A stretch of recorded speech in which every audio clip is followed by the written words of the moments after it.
പിടിക്കണ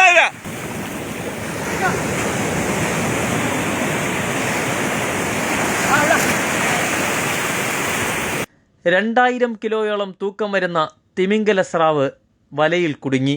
കൊച്ചുവേളിയിലാണ് കണ്ടുനിന്നവരെ അതിശയിപ്പിക്കുന്ന തരത്തിൽ കൂറ്റൻ തിമിംഗല സ്രാവ് വലയിൽ കുടുങ്ങിയത്. കൊച്ചുവേളി സ്വദേശി ബൈജുവിൻ്റെ വലയിലാണ് തിമിംഗല സ്രാവ് 2 കുടുങ്ങിയത്. ഇതിൽ ഒരെണ്ണം കടലിലേക്ക് നീന്തിപ്പോവുകയും ചെയ്തു. കരയിൽ വല വലിച്ചു കയറ്റുമ്പോഴാണ് വലയ്ക്കുള്ളിലെ സ്രാവ് ശ്രദ്ധയിൽപ്പെട്ടത്. ഏകദേശം 2000 കിലോയോളം തൂക്കം വരുമെന്നാണ് കരുതുന്നത്.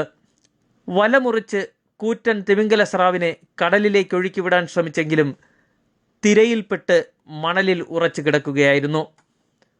Wild life trust of India പ്രവർത്തകരും മത്സ്യത്തൊഴിലാളികളും സ്രാവിനെ കടലിലേക്ക് വിടുവാനുള്ള ശ്രമവും നടത്തുന്നുണ്ട്. വേലി ഇറക്കമായതിനാൽ തന്നെ സ്രാവിനെ കടലിലേക്ക് തിരിച്ചുവിടുന്നതും ഏറെ ദുഷ്കരമാണ്. ബോട്ടിൽ കെട്ടിവലിച്ച് സ്രാവിനെ കടലിലേക്ക് വിടുവാനുള്ള കഠിനമായ പരിശ്രമത്തിലാണ് മത്സ്യത്തൊഴിലാളികളും.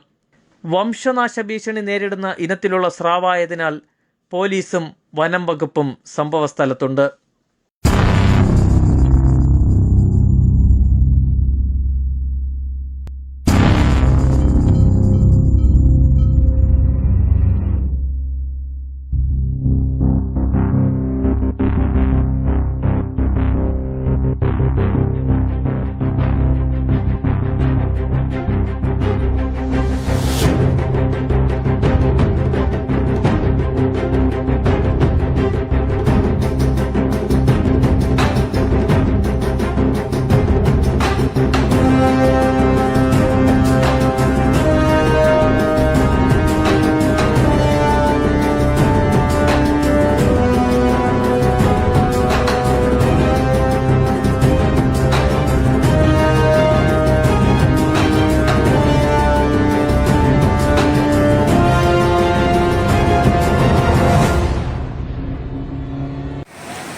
പോണ വാല് നോക്കിക്കൊള്ളാം.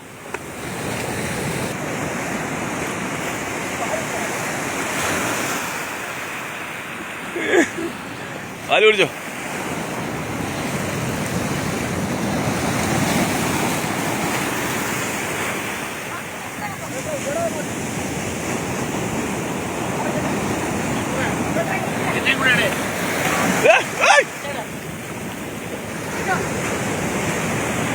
കരയിലടിഞ്ഞ കൂറ്റൻ സ്രാവിനെ കാണാൻ നിരവധി പേരാണ് എത്തിയിട്ടുള്ളത്.